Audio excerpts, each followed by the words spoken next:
എല്ലാവർക്കും ആദ്യം തന്നെ അടിപൊളി ഓണാശംസകൾ അങ്ങോട്ട് നേരെയാണ്. ഇന്ന് തിരുവോണമാണ്. തിരുവോണത്തിൻ്റെ അന്ന് രാവിലെ തന്നെ നല്ല ഗമണ്ട മഴയാണ് പെയ്തുകൊണ്ടിരിക്കുന്നത്.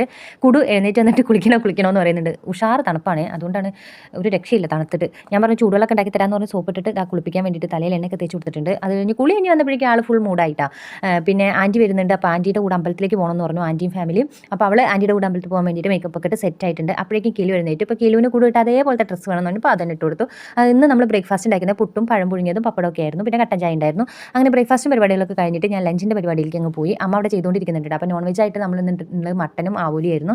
അപ്പോൾ മട്ടൻ കുറുമ ഉണ്ടാക്കാനുള്ള പരിപാടികളാണ് ചെയ്തുകൊണ്ടിരിക്കുന്നത്. ഓണത്തിന് പുറത്ത് ഊഞ്ഞാലിടാൻ വയ്യാത്തതുകൊണ്ട് അകത്ത് ഊഞ്ഞാലിട്ട് ആടുന്നുണ്ട്. ഇത് പായസത്തിൻ്റെതാണ്. പിന്നെ മീൻ വറുക്കാനുള്ളത് റെഡി ആയിട്ടുണ്ട്. ഇനി കുറേ കാര്യങ്ങൾ ഉണ്ടാക്കി വെച്ചിട്ടുണ്ട്, കുറച്ചൊക്കെ ഇങ്ങനെ റെഡി ആയിട്ടിരിക്കുന്നുണ്ട്. ഇന്ന് 2 പായസം ഉണ്ട് കേട്ടോ, ചെറുപയറും ഉണ്ട്, പാലടയുണ്ട്. ഇത് മറ്റേ സാധനം കൂട്ടുകറി ഉണ്ടാക്കാനുള്ളതാണ്. പിന്നെ റെഡി ആയത് കാണിച്ചു തരാം. അവിയൽ റെഡി ആയിരുന്നു, സാമ്പാർ റെഡി ആയിരുന്നു, ഓലൻ റെഡി ആയിരുന്നു. പിന്നെ അതിൻ്റെ ഇടയിൽ അച്ഛൻ എനിക്ക് ഓണക്കോടി തന്നപ്പോൾ ഞാൻ അതൊന്ന് ഷേപ്പാക്കിയിട്ട് ലഞ്ച് കഴിക്കുമ്പോൾ ഇടാമെന്ന് വിചാരിച്ച് അത് ഷേപ്പാക്കി അത് ഇട്ടു. പിന്നെ അതാ ലഞ്ച് കഴിക്കാനായപ്പോഴേക്കും കുടുവിൻ്റെ ആൻറ്റിയും അങ്കിളും എല്ലാവരും വന്നിട്ടുണ്ടായിരുന്നു.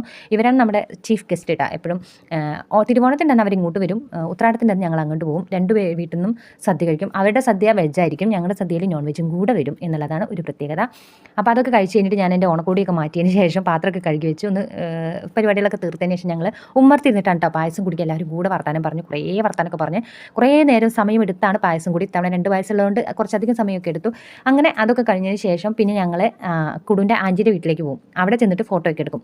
നമ്മളിവിടെ ഏട്ടൻ്റെ ഫാമിലി കുറച്ച് വലിയ ഫാമിലി ആയതുകൊണ്ട് എപ്പോഴും ആരെങ്കിലും ഒക്കെ ആയിട്ട് മരിച്ചിട്ടുണ്ടാവും. അപ്പോൾ അതുകൊണ്ട് ഓണം പൂക്കളിടാനൊന്നും പറ്റില്ല. എന്നാലും നമ്മൾ സദ്യയൊക്കെ വെക്കും കേട്ടോ, പിള്ളേരില്ലാല്ലേ എന്ന് എഴുതിയിട്ട്. അപ്പോൾ അവിടെ പോയി ആൻറ്റിയുടെ വീട്ടിൽ പോയി പൂക്കളൊക്കെ ഇട്ടിരുന്നു. അപ്പോൾ അവിടെ നിന്ന് ഫോട്ടോസൊക്കെ എടുത്തു. അപ്പോൾ അത്രയേ ഉള്ളൂ.